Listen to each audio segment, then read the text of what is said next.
Good morning and thanks for joining us. I'm Shalima Maharaj. We begin with a sad update to a story that we have been tracking. Last night, Colorado Parks and Wildlife were able to recover the body of a child who drowned at Cherry Creek State Park. Crews searched for more than 6 hours yesterday afternoon for the child. Witnesses say that 2 children were swimming near the Cherry Creek State Park swim beach when one child returned to the shore and the other floated deeper into the water. Now, officials say the operation shifted from a search to a recovery around 7:30 last night.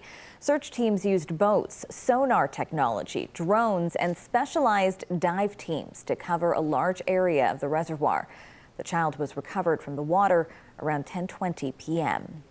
Well, Denver police are investigating multiple shootings that left several people injured last night and into early this morning. Now, the first shooting happened last night near the 4700 block of Airport Way. One person was transported to the hospital, and just this morning, another shooting took place in the 300 block of Santa Fe Drive. Police say 2 victims self-reported to the hospital. Another shooting also this morning happening around East Colfax and North Dahlia Street. One victim was located. We'll continue to bring you the latest as more information becomes available.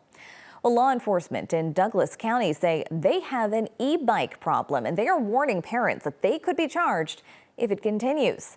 The sheriff's office posted that on Friday alone, they responded to dozens of calls about e-bikes and e-motorcycles in neighborhoods. They say the riders were 12 to 14-year-old kids, both girls and boys, and they were issued written warnings, and parents were contacted to load up the bikes and take the kids home. But the sheriff's office says if this continues, parents could face criminal charges for contributing to the delinquency of a minor. Now, this warning comes just as officials, including those in Douglas County, are sharing videos of 2 major e-bike crashes, something that's becoming more and more common. Children's Hospital Colorado recently released a statistic that said that they are seeing about a 184% increase in injuries from e-bike crashes compared to last year.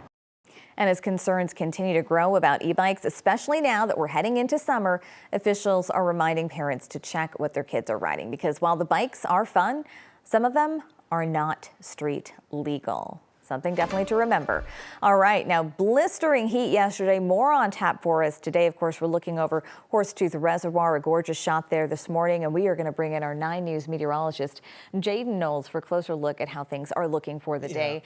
And obviously, I've seen what it's looking like for the week, and wow. It's warm temperatures sticking around with us. We have a little bit of a break as we head into tomorrow because we do have some severe storms in the forecast. But as far as today, nice and warm temperatures, very similar to what we saw yesterday. We were curious about yesterday. We actually got up to 91 degrees. Today, what's in my forecast? 93. So looking outside towards Ray, it's a little bit of cloudy out there. We're not seeing the dense fog like we did see just to start yesterday morning around this time. But current temperatures as of right now, very warm as you're heading out the door. The upper 60s here in downtown Denver, 61 degrees at the airport, then also 63 in Centennial. Here's your temperatures statewide. You can see really warm everywhere you go, 40s and 50s across the high country. Live radar, we're nice and dry right now. As I mentioned, we're not seeing that dense fog advisory like we did see yesterday for the Eastern Plains. But if you do plan on eating a lot of ice cream today, well, you're going to have to eat that ice cream fast because there's a lot of melting expected. 93 degrees is what I'm forecasting, but we do have some storms in the forecast as we start your new week. We'll talk about the impacts and the timing later on in the show. Shalima? All right, thanks so much for that, Jaden.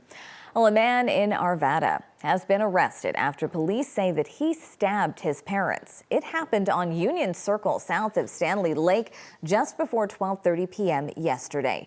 Police were in the area for hours, clearing out just before 5. Now, details are limited, but police tell us that the 2 victims were transported to the hospital. Both are expected to survive. Officials say the suspect is the adult son of the 2 victims. Arvada police say he fled but did not get far.